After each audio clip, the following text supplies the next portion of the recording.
कल हम लोग पढ़े रेस्पिरेशन। रेस्पिरेशन का हमने आपको दो पार्ट बताया था, एक गैसीय सेक्शन और दूसरा सेलुलर रेस्पिरेशन। सेलुलर रेस्पिरेशन में हम लोग ग्लूकोज का ब्रेकडाउन देख रहे थे, ठीक है। और गैसीय सेक्शन में अभी हम लोग देखेंगे किस तरह से डीऑक्सीजनेटेड गैस, डीऑक्सीजनेटेड ब्लड को ऑक्सीजनेटेड किया जाता है, अर्थात किस तरह से कार्बन डाइऑक्साइड को एक्सपेल आउट किया जाता है और ऑक्सीजन को टिश्यू में डाल दिया जाता है। इस प्रोसेस को समझने के लिए हम आज की क्लास का मदद लेंगे। समझ में आ रहा है? हम लोग पढ़ने क्या जा रहे हैं? हम लोग पढ़ने जा रहे हैं कि CO2 किस तरह से एक्सपेल्ड आउट होता है और ऑक्सीजन यदि सांस लेने के बाद अल्वेओली में जाता है तो वो किस तरह से अल्वेओली से ब्लड में जाता है और ब्लड से टिश्यू में जाता है, ठीक है। देखो, यदि आप इस डायग्राम को देखने की कोशिश करें तो ये मैंने ह्यूमन रेस्पिरेटरी सिस्टम बनाया है। इस ह्यूमन रेस्पिरेटरी सिस्टम में एक साइड यदि आप बात करेंगे तो हमने रिब केज को नहीं दिखाया। रिब केज का मतलब समझिए, रिब मतलब बोन, केज मतलब गुफा, हड्डी नुमा गुफा। जैसे मान लीजिए अगर तोता को बंद करना हो तो उसके लिए क्या करते हैं आप? पिंजरा बनाते हैं ना। ठीक इसी तरह से रिब केज जो है ये एक गुफा है, जिस गुफा में क्या रखा गया है? लंग्स रखा गया है। क्या रखा गया है? लंग्स। ताकि अगर अचानक से कोई चीज प्रेशर अप्लाई करे, इस पर जोर से प्रेशर अप्लाई हो तो पहले वो किससे टकराए? हड्डी से टकराए, उस रिब केज से टकराए, तब जाकर उसको हमला करे। समझ में आया? अर्थात लंग्स चूंकि बाय नेचर बहुत कोमल होता है, इस वजह से उसको प्रोटेक्शन देने के लिए पहले रिब केज की संरचना आती है और रिब केज का काम होता है लंग्स को प्रोटेक्शन। कोई दिक्कत नहीं। चूंकि हम रेस्पिरेटरी सिस्टम पढ़ रहे हैं तो जिस तरह से डाइजेस्टिव सिस्टम में हम लोग माउथ से स्टार्ट किए थे, ठीक उसी तरह से रेस्पिरेटरी सिस्टम में हम लोग नोज से स्टार्ट करें। अच्छा सर, इसमें आपने माउथ कैविटी क्यों बनाया? माउथ कैविटी हमने इसलिए बनाया क्योंकि सांस लेने में माउथ की लिए आवश्यकता पड़ती है। ऐसा जब कभी आपका नाक जाम हो जाए तब देखिए आप मुंह खोल के सांस लेने की कोशिश करते हैं। कोई नाक बंद कर दे तब आप मुंह से सांस लेने की कोशिश करते हैं, ठीक है। अगर दोनों एक साथ बंद किया जाए तब आपको सफोकेशन होना शुरू हो जाता है, ठीक है। तो इस वजह से इस डायग्राम में ये देखिएगा, तो सबसे पहले नसल पैसेज है, इसके बाद माउथ कैविटी है, ठीक है। तो अभी हम लोग देखेंगे कि एयर यदि इनहेल हुआ तो इनहेल हुआ तो हमने कार्बन डाइऑक्साइड या ऑक्सीजन ऐसा कुछ छांटने का कोशिश नहीं करना, हमने एयर को इनहेल कर रहा है। किसको इनहेल कर रहा है? एयर। कोई दिक्कत है? और air is the mixture of gas. Air किसका मिक्सचर है? Air is the mixture of gas. इसमें नाइट्रोजन भी हो सकता है, इसमें ऑक्सीजन भी हो सकता है, इसमें कार्बन डाइऑक्साइड भी हो सकता है। इसमें नाइट्रोजन की मात्रा लगभग 78%, ठीक है। ऑक्सीजन 21%, ठीक है। और कार्बन डाइऑक्साइड 0.042 समथिंग अप्रॉक्सीमेशन, अर्थात 0.0 पर है, ठीक है, कार्बन डाइऑक्साइड की क्वांटिटी। तो ये बताइए जो आप इनहेल कर रहे हैं उसमें किसकी क्वांटिटी ज्यादा है, कार्बन डाइऑक्साइड या ऑक्सीजन? ऑक्सीजन। किसका? ऑक्सीजन का। तो आप जो इनहेल कर रहे हैं वो क्या कर रहे हैं? ऑक्सीजन, ठीक है। इसलिए बताया जाता है कि अगर मान लीजिए किसी, ये जैसे ब्लैक कलर है, इस पर 3-4 बूंद व्हाइट कलर भी लगा है, तो कोई पूछेगा किस कलर के ड्रेस में थे कुछ सर, तो आप क्या बताइएगा? Black dress. आप ये नहीं बताइएगा ब्लैक पे व्हाइट डॉटेड है, और भी, बट कार्बन डाइऑक्साइड की तुलना में ऑक्सीजन ज्यादा है, इसलिए हम लोग बोलते हैं हम लोग क्या इनहेल कर रहे हैं? Oxygen inhale. कोई दिक्कत है? ठीक है। दो टर्म अभी आगे आएगा, उसको समझना जरूरी है, ऑक्सीजनेटेड और डीऑक्सीजनेटेड। क्या टर्म आएगा? ऑक्सीजन नेटेड और डीऑक्सीजनेटेड। देखिए, डी टर्म कहीं भी लग जाए, बायोलॉजी और अंग्रेजी के किसी भी टर्म में डी लग जाए, इसका मतलब होता है डिलीट होना। इसका मतलब क्या होता है? डिलीट होना। और डीऑक्सीजनेटेड यानी ऑक्सीजन का डिलीशन, जिसमें से ऑक्सीजन डिलीट हो जाए, ये क्या हो जाएगा? डीऑक्सीजनेटेड। क्या हो जाएगा? डीऑक्सीजनेटेड। अगर ऑक्सीजन की मात्रा बढ़ जाए, कार्बन डाइऑक्साइड की तुलना में ऑक्सीजन की मात्रा बढ़ जाए तो वो हो जाएगा ऑक्सीजनेटेड ब्लड। कितना बात समझ में आया? जैसे मान लो ये एक डब्बा है ए और ये एक डब्बा है बी, इसमें 5 गोटी लाल रखा हुआ है रेड कलर का, और 5 गोटी इसमें येलो कलर का रखा हुआ है। अगर हम येलो को कम करें तो रेड ऑटोमेटिक बड़ा नहीं हो जाए? इसमें 5 रखा हुआ हो और इसमें से एक निकाल लिया जाए, ये जाएगा ऑटोमेटिक हो जाएगा ना, क्योंकि एक निकल गया तो 4 हो गया, ये तो 5 है। इसी प्रकार मैं यहाँ भी कह रहा हूँ कि अगर ऑक्सीजन हिल जाए, ऑक्सीजन का कंसंट्रेशन हिल जाए, तो ऑटोमेटिक कौन ऊपर आने का कोशिश करने लगेगा? Carbon dioxide. कोई दिक्कत नहीं, कोई परेशानी? तो जो आप इनहेल करते हैं ये किस तरह से मूव करता है, ये देखिए। सबसे पहले ये नॉस्ट्रिल से होता हुआ एंट्री करता है, एंट्री पॉइंट इसका नोज है, नोज के अंदर नॉस्ट्रिल, नॉस्ट्रिल से होता हुआ एयर पास आउट, और एयर जो पाथवे को फॉलो करेगा वो पाथवे नसल पैसेज होगा। क्या होगा? नसल पैसेज। उधर भाषा से अंदर नॉस्ट्रिल से कहाँ जाएगा? नसल पैसेज। नसल पैसेज से कहाँ जाएगा? नसल कैविटी। नसल कैविटी से कहाँ जाएगा? फेरिंग्स। फेरिंग्स से कहाँ जाएगा? लैरिंग्स। अच्छा, याद रखना है कैसे, काहे कि फेरिंग्स और लैरिंग्स लगभग मिलता जुलता टर्म है, तो आपको डायग्राम में कैसे याद होगा फेरिंग्स पहले होगा कि लैरिंग्स? L फॉर लैरिंग्स होता है, तो L फॉर लास्ट भी होता है, तो लास्ट में लैरिंग्स, और P फॉर पहले होता है और P फॉर फेरिंग्स होता है, तो फेरिंग्स पहले आएगा और लैरिंग्स बाद में। कोई दिक्कत है? इसके बाद ट्रेकिया से होता हुआ ये ब्रोंकी में जाएगा, ठीक है? ब्रोंकी क्या है मैं बता दूं। ब्रोंकी से होता हुआ ये लंग्स में जाएगा, लंग्स से होता हुआ ब्रोंकियोल्स में जाएगा, ब्रोंकियोल से होता हुआ ये एल्व्यूली में जाएगा, एल्व्यूली से होता हुआ एल्व्यूली के ऊपर हम देखेंगे बहुत सारा ब्लड कैपिलरीज क्या है, लिपटा पड़ा। तो यहाँ से आगे अभी बाद में समझेंगे। अभी मैं पाथवे आपको समझाने का कोशिश कर रहा हूँ, आपको समझ में आ रहा है? मेरे साथ एक बार बोल लीजिए। सबसे पहले कहाँ जाएगा? सबसे पहले कहाँ जाएगा?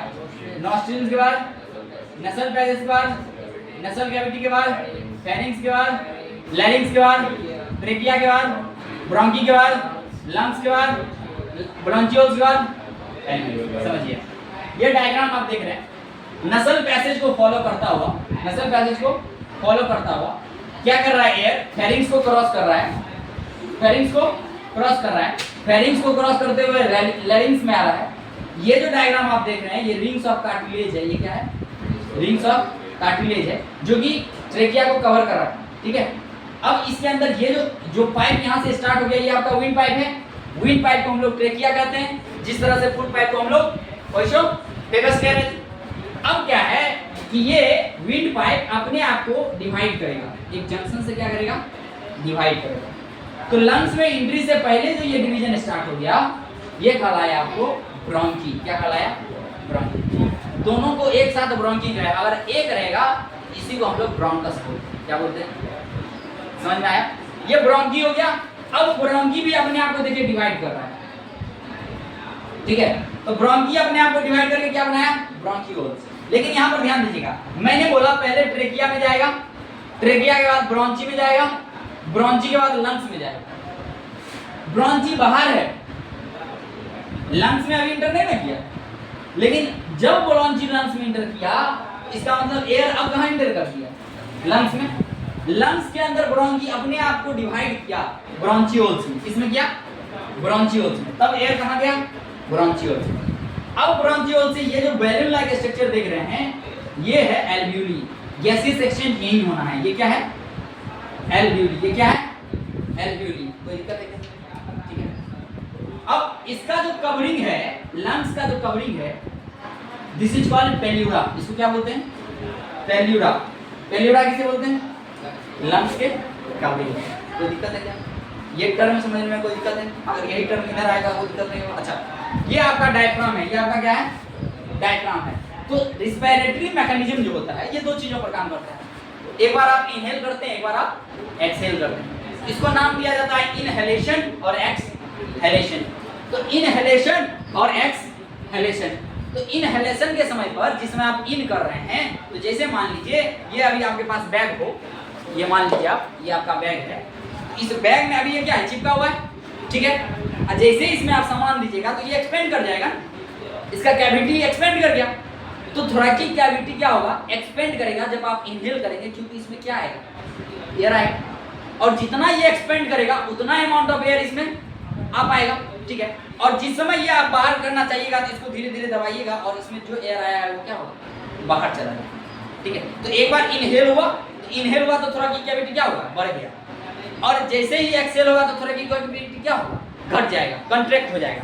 तो यही बात मैंने आपको समझाने का कोशिश किया है कि इनहेलेशन के दौरान थोरैकिक कैविटी क्या करता है, एक्सपेंड करता है, और एक्सहेलेशन के दौरान क्या करता है, कॉन्ट्रैक्ट करता है। इनहेलेशन के दौरान रिब्स क्या होता है, ऊपर की तरफ आता है, जिसे मान के चलिए खुद में देखिए रिब्स ऊपर की तरफ आएगा, और जब आप छोड़िएगा तो आप रिलैक्स महसूस करते हैं, वापस से जिस पोजीशन पर आपका डायफ्राम था, जिस पोजीशन पर आपका रिब्स रखा हुआ था, उस पोजीशन को वो गेन कर, कोई दिक्कत है? तो याद रखिएगा इनहेलेशन के, अच्छा ये क्वेश्चन पूछा जाता है, इनहेलेशन के दौरान डायफ्राम पर क्या असर पड़ता है? इनहेलेशन के दौरान रिब्स क्या होगा, ऊपर जाएगा या नीचे आएगा? तो याद रखिएगा रिब्स ऊपर की तरफ जाता है और एक्सहेलेशन के दौरान ये नीचे की तरफ जाता है। डायफ्राम फ्लैट हो जाता है इनहेलेशन के दौरान, एक्सहेलेशन के दौरान डोम शेप का हो जाता है। कैसा हो जाता है? डोम शेप का हो जाता है। याद रखिए इसका वॉल्यूम इंक्रीज करता है, वॉल्यूम इंक्रीज करेगा तभी ना ज्यादा एयर आ पाएगा, और जैसे ही एयर निकला तो वॉल्यूम क्या हो जाएगा, डिक्रीज हो जाएगा। तो अंतर आप बता दीजिएगा ना एक्सहेलेशन में और इनहेलेशन में, कोई दिक्कत है? आप एल्वेली तक का डायग्राम भी समझा दीजिएगा, कोई दिक्कत है? अब असली एक्सचेंज ऑफ गैस यहाँ समझने का कोशिश करें। थोड़ा सा बीच वाला मिटाएं क्या, ये बीच वाला मिटाएं, ये अब याद है आपको? ठीक है, देखिए इसको थोड़ा समझिए। अब सपोज कीजिए, अब आप सपोज कीजिए ये एल्वेली है, एल्वेली को हम थोड़ा जूम कर लेंगे, ये क्या है, एल्वेली है। इस पर कैपिलरीज दौड़ रहा है, क्या दौड़ रहा है, कैपिलरीज, बहुत सारा कैपिलरीज इस पर मूव आउट हो रहा है। इस एल्वेली पर छोटा छोटा पोर प्रेजेंट है, ठीक है, small pores present on this. आपको यदि याद हो मैंने एक टर्म बताया था डिफ्यूजन एंड ऑस्मोसिस। इसमें मैंने आपको समझाया था the transfer of materials from higher concentration to the lower concentration through a semi permeable membrane is called diffusion और ऑस्मोसिस। अब मटेरियल में यदि लिक्विड मटेरियल का ट्रांसफर हो तो ये ऑस्मोसिस है, और यदि गैसियस सब्सटेंस का ट्रांसफर हो, गैसियस मॉलिक्यूल का ट्रांसफर हो, तब ये डिफ्यूजन। तो डिफ्यूजन प्रोसेस के द्वारा अभी देखिए, अभी जो आपके पास आया है, आपने जो इनहेल किया है उसमें क्या ज्यादा है, CO2 ज्यादा है या O2 ज्यादा है? इसमें O2 ज्यादा है, आपने इनहेल करा, ठीक है, और क्या कम है, CO2 कम है, ताकि 0.012 है इधर 21%। अब ऐसे समझाएंगे तो ये कचरा हो जाएगा, इस वजह से ऐसा समझिए ये एल्वेली है, इस एल्वेली में ऑक्सीजन ज्यादा मात्रा में है और कार्बन डाइऑक्साइड कम मात्रा में। समझ में आ रहा है? ऐसा समझिए कि यहाँ से ब्लड कैपिलरीज पास कर रहा हूँ, ठीक है, ब्लड कैपिलरीज यहाँ से पास कर रहा है। ब्लड कैपिलरीज आप समझ रहे हैं जंक्शन है आर्टरीज एंड वेन्स का, ठीक है, ऑक्सीजनेटेड डीऑक्सीजनेटेड जहाँ पर अपने आप को एक्सचेंज करने का कोशिश करेगा, ठीक है। यहाँ पर समझिए अभी इसमें ऑक्सीजन क्या है, ज्यादा है, ठीक है, और शरीर में से क्या आ रहा है, गंदा आ रहा है, ठीक है। जो गंदा ब्लड आ रहा है लंग्स में भेजने का काम कौन कर रहा है, लंग्स में भेजने का काम कौन कर रहा है, heart is the pumping organ, heart क्या कर रहा है, पंप कर रहा है, और जो गंदा खून है उसको क्या कर रहा है, राइट एट्रियम से उसको नीचे भेज रहा है, कहाँ भेज रहा है, राइट वेंट्रिकल में भेज रहा है, और राइट वेंट्रिकल से ब्लड निकल के कहाँ आ रहा है, लंग्स में आ रहा है, ठीक है। और लंग्स में ब्लड आ रहा है और ये चाह रहा है कि हम प्यूरिफाई हो जाए, ये क्या चाह रहा है, हम प्यूरिफाई हो जाए, अब तक वो गंदा है तो प्यूरिफाई हो जाए। गंदा खून जो आ रहा है, ध्यान से सुनिए, गंदा खून जो आ रहा है, तो गंदा खून करने का मतलब हुआ डीऑक्सीजनेटेड ब्लड, क्या हुआ, डीऑक्सीजनेटेड ब्लड, अर्थात ऑक्सीजन की कमी है। ये स्वच्छ तभी हो जाएगा जब इसमें क्या हो जाए, ऑक्सीजन बढ़ जाए। तो डीऑक्सीजनेटेड यानी ऑक्सीजन कम है, यहाँ पर ऑक्सीजन क्या है, कम है, और कार्बन डाइऑक्साइड क्या है, डीऑक्सीजनेटेड का मतलब। तो अब बताइए, अभी मैंने आपको डिफ्यूजन बोला कि इस पर डिफ्यूजन काम करेगा, तो जो ज्यादा है वो किधर की तरफ जाएगा, कम की तरफ, हायर टू लोअर कंसंट्रेशन। तो ऑक्सीजन यहाँ पर ज्यादा है या कम है, तो इसमें से ऑक्सीजन किधर गया, कैपिलरीज में, ठीक है, और यहाँ जो डीऑक्सीजनेटेड ब्लड था वो निकल के कहाँ है, लंग्स में। तो अब कार्बन डाइऑक्साइड यहाँ से उठ के यहाँ आ गया। अच्छा एक बात है, ऑक्सीजन चूंकि कार्बन डाइऑक्साइड, याद रखिए, चूंकि कार्बन डाइऑक्साइड ऑक्सीजन की तुलना में ज्यादा घुलनशील है पानी में, ठीक है, मोर सोल्यूबल है, इसलिए ये लिक्विड फॉर्म में ही चला जाएगा, इसको किसी हेमोग्लोबिन की आवश्यकता नहीं पड़ेगा।